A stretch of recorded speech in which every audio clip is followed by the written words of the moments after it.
Good morning. সকাল সকাল উঠে পড়লাম। সকাল সকালও নয়, 7টার 7, বেশ একটু দেরিই হয়েছে। আমি উঠেই আগে ছাদে চলে গেছিলাম, কারণ গাছগুলো সারা দিন রোদ খেয়েছে, তো ভাবলাম গাছগুলোকে জল দিতেই হবে আজকে। প্রতিদিনই জল দিচ্ছি, যেখান থেকে ছাদে দিয়েছি। আবার ছাদে রাখা যায় না, ছাদ থেকে আবার আমি নামিয়ে নিয়ে চলে যাব। 1 তারিখ ছুটির দিন আছে, তো ওই দিন আবার গাছগুলোকে নামিয়ে নিয়ে চলে যাব। তারপরে এসে ফ্রেশ ট্রেশ হয়ে নিলাম, হয়ে একটু লেবু গরম জল দিয়ে খাচ্ছি রোগা হওয়ার আশায়, কিন্তু জানি না কতটা রোগা হব বা রোগা হচ্ছি, কারণ তারপরেও লেবু জল খাওয়ার পর এদিক ওদিক সেদিক উল্টোপাল্টা খাবার খেয়ে যাচ্ছি। বেরিয়ে পড়লাম। তারপরে ট্রেন থেকে নেমে অফিসের উদ্দেশ্যে টুকি টুকি পায়ে রওনা দিচ্ছি। যখন অফিসে যাই যে টাইমটা, তখন মোটামুটি সকাল, ঠিক আছে। আর যখন ফিরি তখন একেবারে রাত। বাড়িতে যখন আমি ফিরি, তো আমার ব্যাপারটা হচ্ছে গিয়ে, আমি সকালবেলা ঘুম থেকে উঠি আর রাত্রিবেলা আবার ঘুমিয়ে যাই। মানে আমি দিনের এইটুকু, মানে মাঝখানে যে টাইমটা যে কী করে যাচ্ছে আমি জানি না। এই যে অফিস থেকে বেরোচ্ছি, চারিদিকে লাইট জ্বলছে।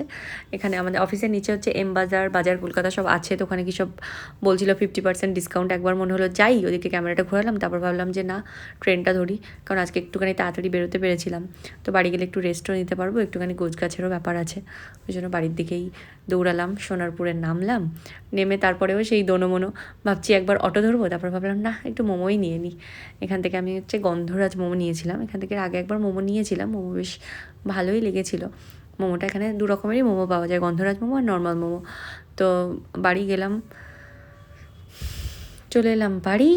বাড়ি আর কি, সেই গেট খুলতে হবে, লাইট জ্বালাতে হবে, তারপরে চা খেতে হলে একাকেই চা করতে হবে।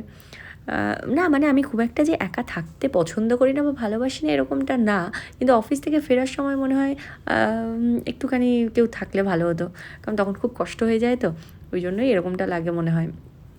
নালে এমনি আমি একা থাকতে বেশ ভালোই বাসি, মানে অতটাও খারাপ নয় একা থাকাটা, ঠিক আছে, প্রবলেম নেই কোনো।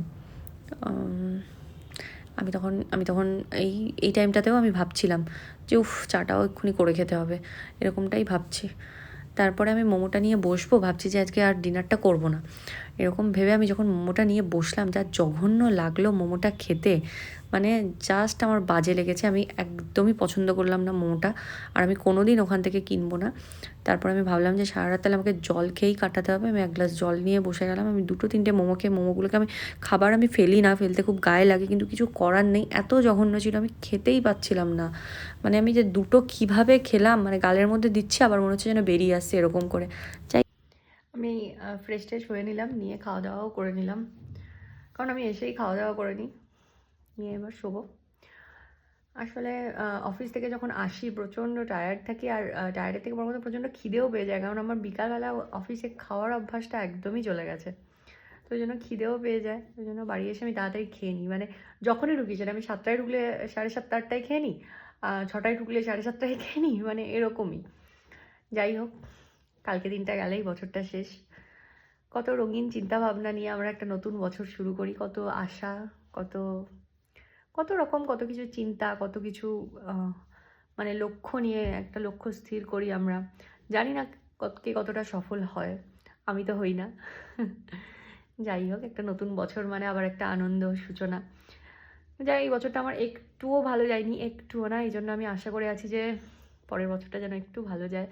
আমি জানি না এই বছরে আমি যে মানুষগুলোকে হারিয়েছি, তো পরের বছর, পরের বছর কেন, সারা জীবনে আর কোনো বছর হয়তো আর আমার সেভাবেও ভালো যাবে না, কিন্তু তারপরেও আমরা তো মানুষ, আমরা আশায় বাঁচি, আমরা, আমাদেরকে ভালো থাকতে হয় নিজের জন্য, যারা আমাদের সাথে থাকে, আমাদের আশেপাশের মানুষের জন্য।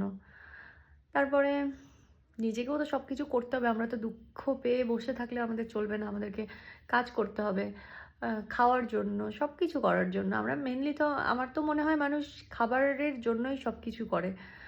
লোকে বলে দুমুঠো ভাতও তো পেয়েই যাবে, কিন্তু আমার যেন মনে হয় মানুষ খাওয়ার জন্যই হয়তো করে। যাই হোক, কিন্তু বছরটা শেষ হচ্ছে, কিন্তু ভালো লাগা নেই সেভাবে, যে নতুন বছর আসছে, কোনো সেরকমভাবেও কোনো প্ল্যানিং নেই, কিছু নেই। কোনো বছরই খুব একটা থাকে এরকম না, কিন্তু তাও একটা নতুন বছর আসছে, নতুন বছর আসছেই, নতুন বছর শেষ হলো, পুরানো বছর শেষ হলো, নতুন বছর আসছে, 2023 থেকে 2024, 24 থেকে 25, একটা আনন্দ থাকে। কিন্তু এবছরটা যেন খুবই নিরানন্দের মধ্যে কাটছে, এবং চেষ্টা করবো যেন পরের বছর থেকে একটুখানি নিজেকে আপ করতে পারি, একটু ভালো থাকতে পারি। একটাই জীবন, ভালো থাকতে হবে, আর কিছু করার নেই। যাই হোক, অনেক বকবক করে নিলাম। টাটা আজকের মতো, গুড নাইট, বাই বাই।